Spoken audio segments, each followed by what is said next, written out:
Sarah Morse, welcome to Freedom Fire Podcast. How are you this afternoon? Really great. How are you, Anastasia? I'm really good and excited to be having this conversation with you. Yeah, I'm really excited to be here as well. Thanks for having me. Lovely. Before we start, nobody can ever tell your story better than you tell it yourself. Sarah, you are an ex-nurse with over 20 years of experience. You are an advocate in humanitarian work, specifically in modern slavery / human trafficking, and you're a professional speaker. You're a mom and a wife. Outside all those accolades, who is Sarah? Who is Sarah? I guess Sarah is a combination of all of those things. I think for a long time I tried to compartmentalize and say, this is my nursing part, this is my humanitarian part, this is my mum part. But I guess Sarah is the combination of all of those things. And so I'm trying to, I guess fuse all of those things every day, swinging between still nursing sometimes to, running my own business, being a professional speaker, being a mum, wife, and humanitarian and champion for modern slavery. It's all part of who I am. So, trying to find the balance between all of those things, sometimes you can be in the middle of, a really intense conversation about modern slavery and then, the kids are sick from school and so you have to stay home and be a school mum that day. So, I think I've really worked hard to find myself in the middle of all of those things as a fusion of all of those rather than trying to compartmentalize into each different section. Right. And when you're trying to balance everything, and particularly a heavy topic of human trafficking, modern slavery, and being a mother or everything else that you do, talk to us how that balance looks like and what do you need to do? Yeah, I don't feel like I've got it right. I'm always feeling like I'm constantly trying to find the balance. But for myself and my husband, Stephen, it always comes back to living our values. So when we feel like we're getting out of sync, we're coming back to what are our values. So family is very high value, quality time, particularly with the children, is very high value. So sometimes, life can get out of balance and we get out of whack. And so, it's a matter of just, coming back and saying, okay, let's just regroup. Let's put in the things that we have in place, that we, certain boundaries and structures that we have in place in order to refine those balance. So, for example, on a Friday afternoon, I take my kids down for a walk on the beach, and we found that that's been really critical for my mental health and also for their mental health. And if we don't do it, we usually have cranky children and cranky mummy all weekend. So, and then life gets busy and we might forget, or we don't get around to doing it because we think, oh, we're all too tired, we won't do it today. And then realizing, no, that's something that's really important that we have to just build into our weeks, not to sacrifice those things. So, and even if the girls don't want to do it, they say they're too tired or whatever, to just regroup and say, no, we need this. Like, we need time together. We need to make that commitment to each other, to fresh air, to exercise, to, putting a break at the end of our week into the weekend, things like that. So we try and build in structures like that, which we more or less stick to. And then when things get off kilter, then we realign back with those things that we know we need to be doing. Right. And talk to us about how the transition from one profession to the other has been like for you. So transitioning into nursing, I noticed you did say sometimes you do it, but the transition from nursing into professional speaking, what was that like? And how did you need to show up for yourself? Yeah. And again, I guess that's another one of those fusion points. So, for a while there, while we were getting our businesses started, so we have two businesses, I was doing both. So some days I was a nurse turning up for, morning shift and doing all the wonderful things that nurses do. And then the next day I'd be, on stage delivering a keynote somewhere. And there were several times where I felt the disconnect of that very significantly. I remember one night I was one night in the nighttime, I was in this red ball gown on stage receiving an award for professional speaking. And then the very next morning was, showering somebody and toileting somebody on the ward. And so the disconnect between those two was quite significant. But at the same time, I think when you say, how do I show up for myself? It's about, it's always about being being present. So wherever I am, to try and be authentic and to be present in that moment. So to be present on the stage, but then in the very next instance, to be present for the person that's in front of me that I'm caring for, and to bring myself into that situation. So, yeah, it's very much a melting pot and a fusion. So I do still do some clinical nursing to maintain my registration. And so, at that, on those days, it's a matter of going into that headspace and thinking, okay, this is Sarah the nurse headspace today, and I'm going to bring my whole self as much as I can into that role. And the same thing for when I'm a professional speaker. This is Sarah the speaker, and bring myself into that role as much as I can as well. So Sarah, there's so many things you could have done in the world. There's so many causes you could have championed. Why human trafficking?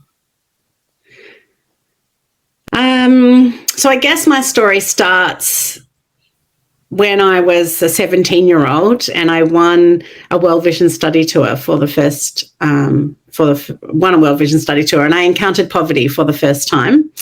And before that, I had grown up on the northern beaches in Sydney. I came from a wonderful supporting family, and I really hadn't encountered poverty before. And so when I went on that World Vision study tour to Zimbabwe and Zambia, that was my first time to encounter poverty, to encounter people who really, were trying to make ends meet. Basically, were in Zambia particularly was a drought, and people were in the middle of bordering on a famine. And so seeing people who were literally fighting for their day-to-day lives was very confronting for me. And so I came back starting my nursing training, and I just really thought to myself, I have a decision to make here. I can sort of carry on as though I've never seen these things, or I can choose to make a difference to the people like the ones that I'd met there in Africa. And so that was a commitment that I made to myself back then when I was 17. And so that's been a big journey. That's been almost a 30-year journey to seeing what does that mean and how can I help, and what are some of the things that I can do. So early on, I was helping to lead the World Vision Youth Program, Vision Generation, going into high schools, talking to people about the 40-hour famine, raising money through the 40-hour famine and things like that, which if you didn't grow up here, the 40-hour famine was like a time when high school students would go without food for 40 hours and then they'd raise money for World Vision. And so that was in that beginning, that was where that advocacy sort of took place. And then it's kind of evolved since then. So I started nursing, and then my first big assignment was to go to an orphanage in Romania. And I worked there in that orphanage for 2 years. And then in that process of working there with children who'd been neglected and abandoned, we actually encountered human trafficking for the first time.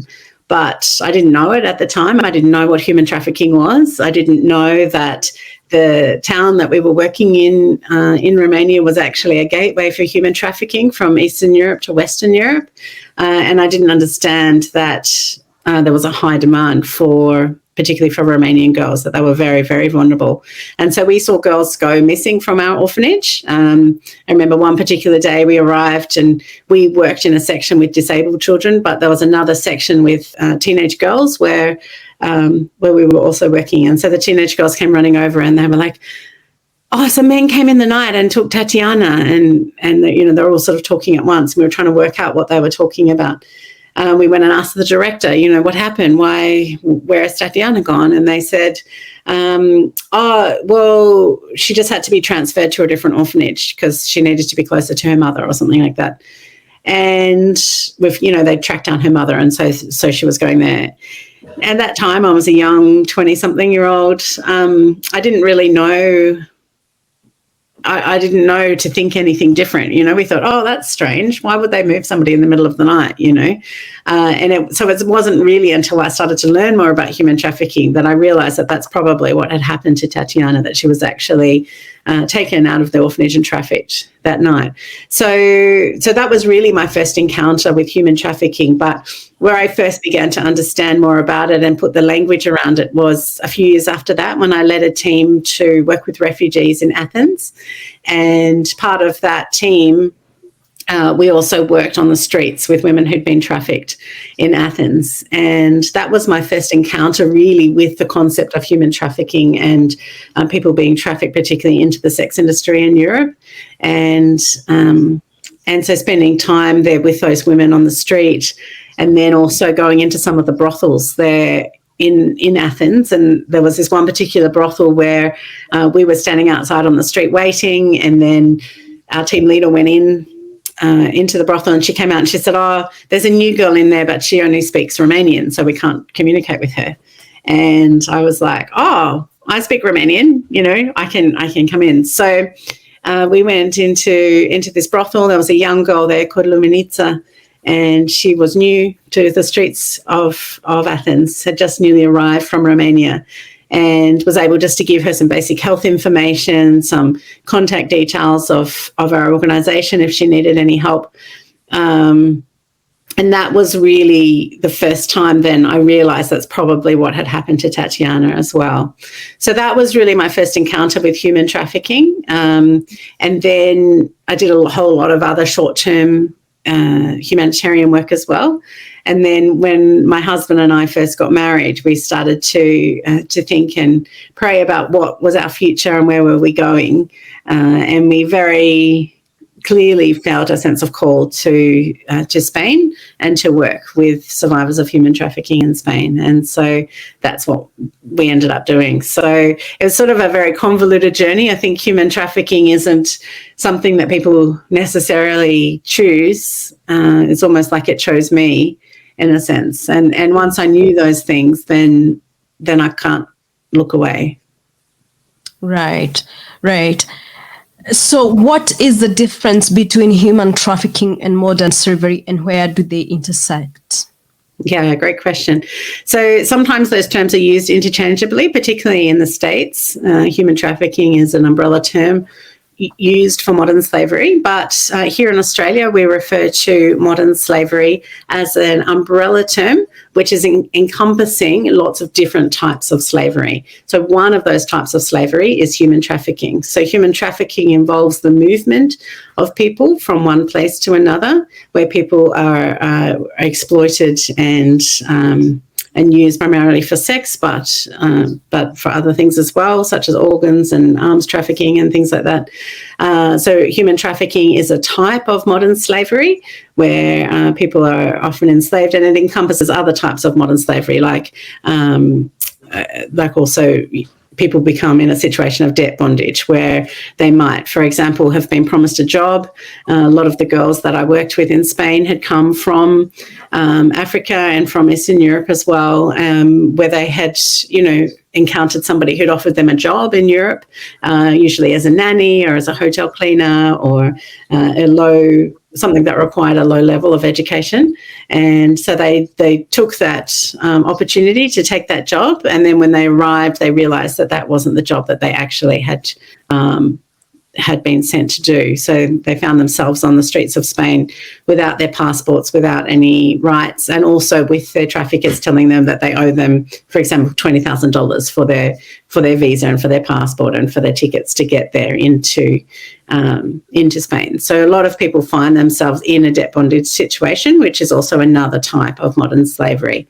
And debt bondage is also something that people can be born into in places like India and Pakistan, where people are born into a debt bondage situation where there's a historical debt in their family, and then children also need to then help to repay that debt. So all of these are slightly different forms. And then there's, of course, forced labour, which is the largest form of modern slavery, where people are forced to work for little or no money, often in very dark and dangerous situations. So, and that makes up the majority of modern slavery. So human trafficking is one type of modern slavery that encompasses many other different types as well. Right. So for somebody listening to us and thinking, my goodness, I'd love to do something with that, where can they start? What are some of the things that are out there where people can get involved and engaged?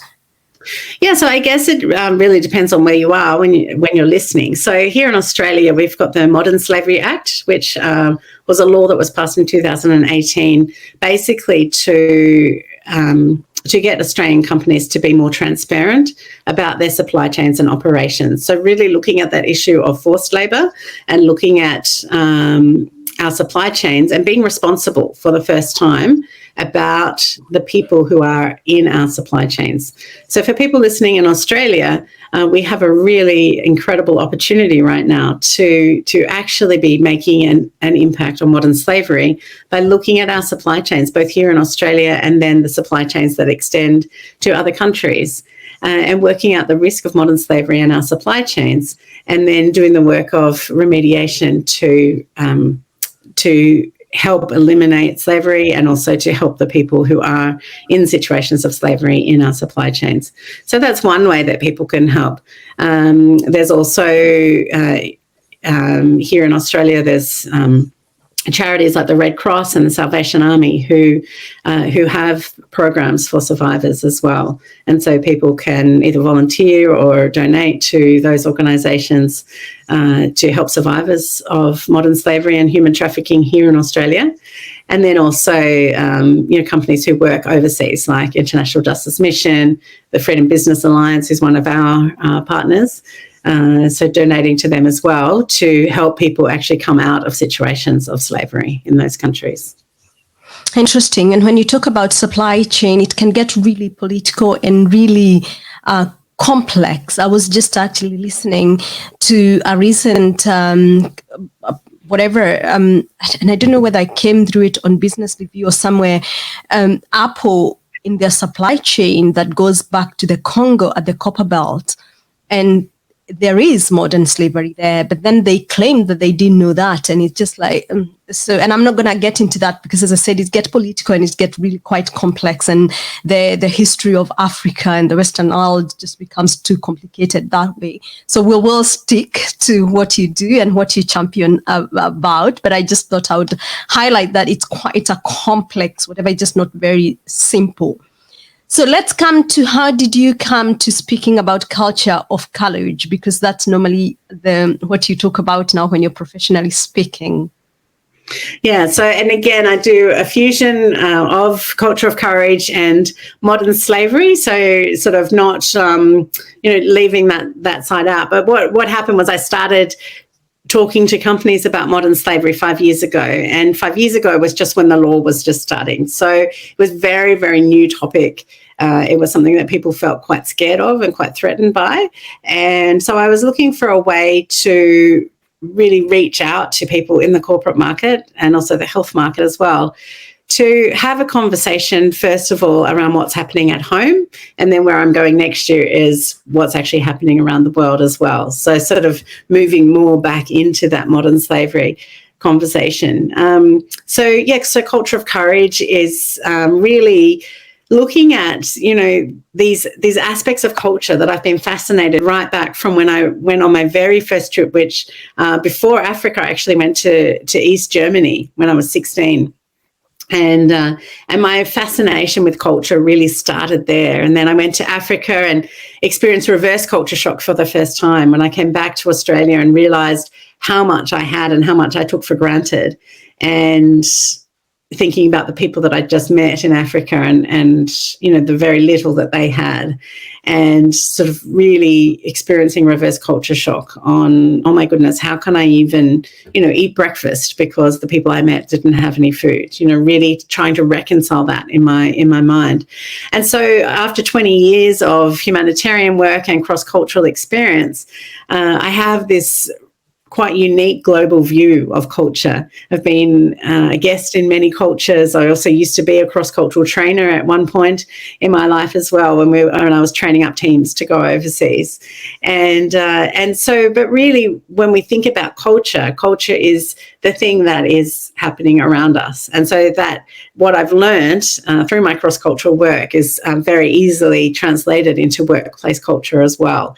And we know that, for many workplaces here in Australia, they're still suffering the effects of COVID, particularly in health, and people are feeling burnt out and tired, and that leads people to be very much in survival mode, to be thinking about, I just need to get through the day. I can't, I don't have energy to do anything else.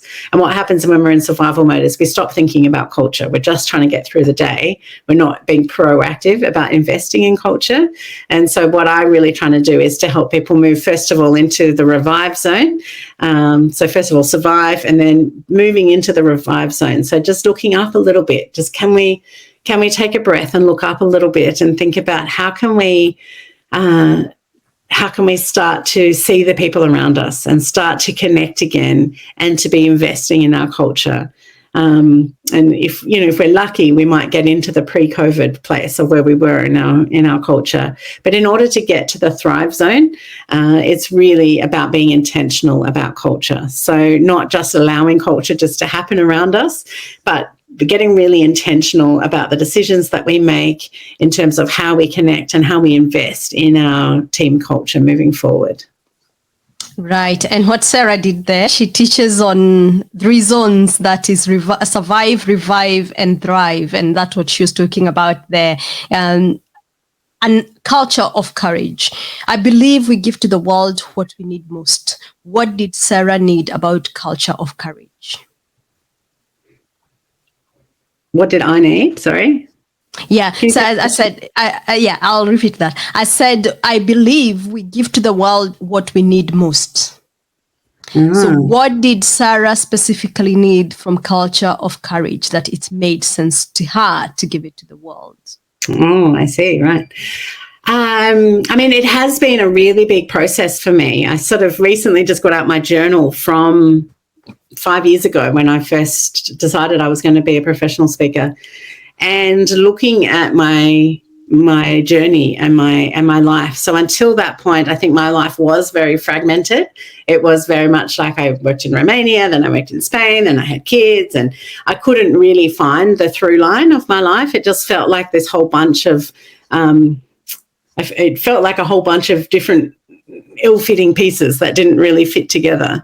And so through mentoring, through self-discovery, through meeting with my spiritual director as well, I've been on this really incredible journey of realizing that all of those little pieces and all of those stories, they actually come together as like a mosaic into, if you think of a mosaic, and it's full of like all different tiles of like different shapes, different colors, different sizes, and they don't seem to match, but when you put them all together in a mosaic, it makes a really beautiful picture.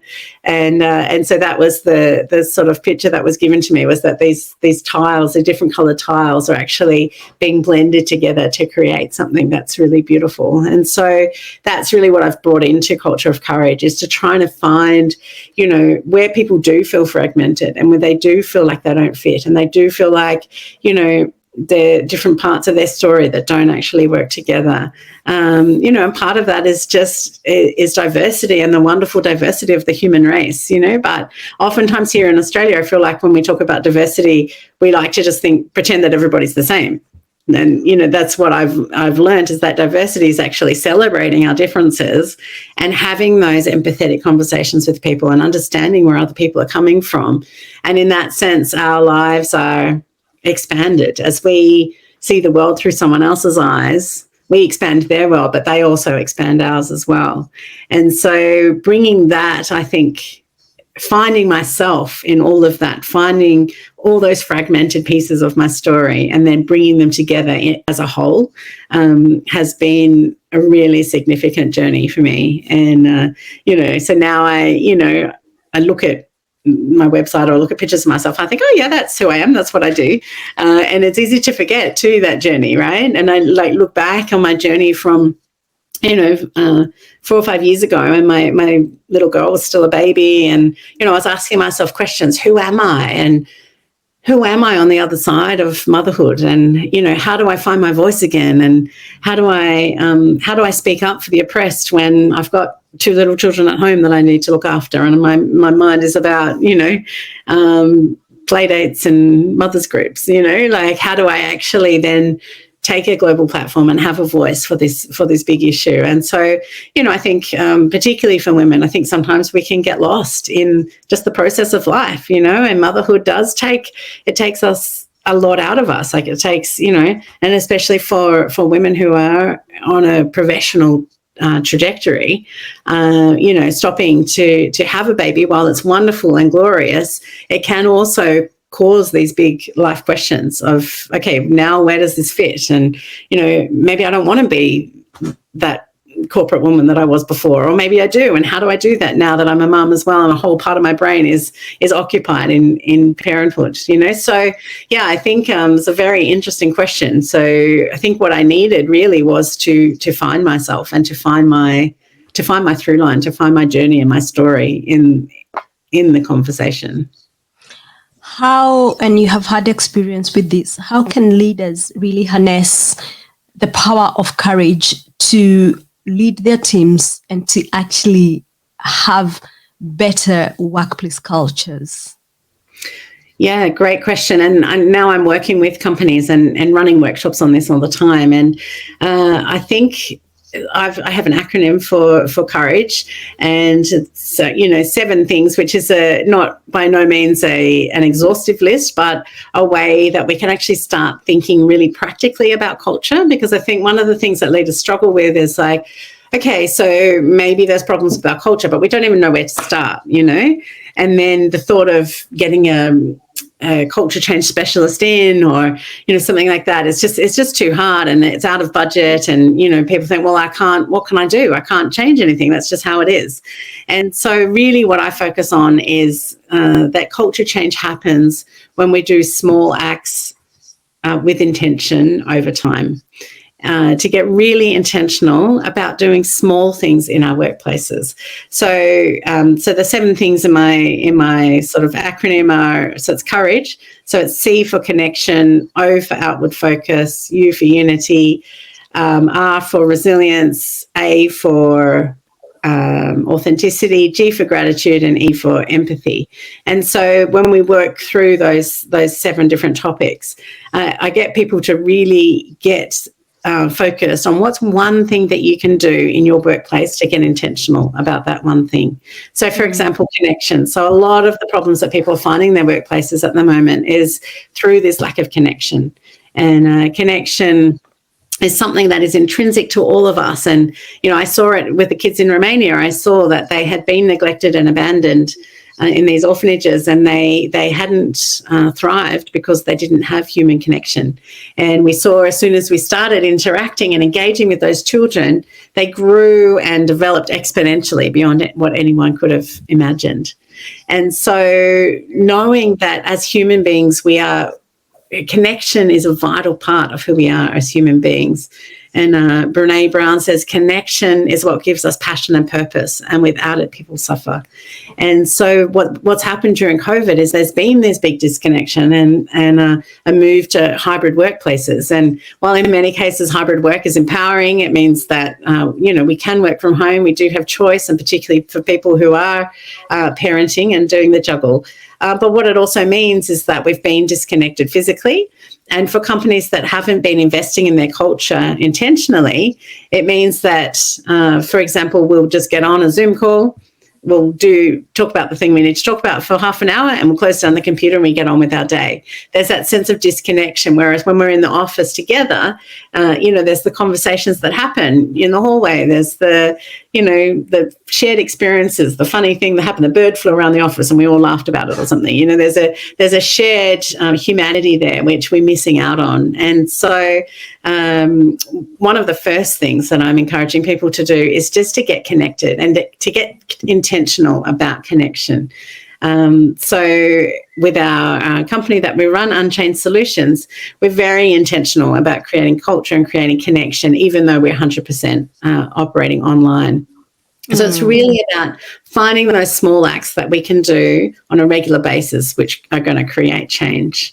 I had another client who he decided that he was going to focus on gratitude, and that was his main takeaway from that workshop. So he thought, I'm going to get intentional about gratitude. And he realised he hadn't been expressing gratitude at all to his team, and he'd worked in that company for 15, 20 years.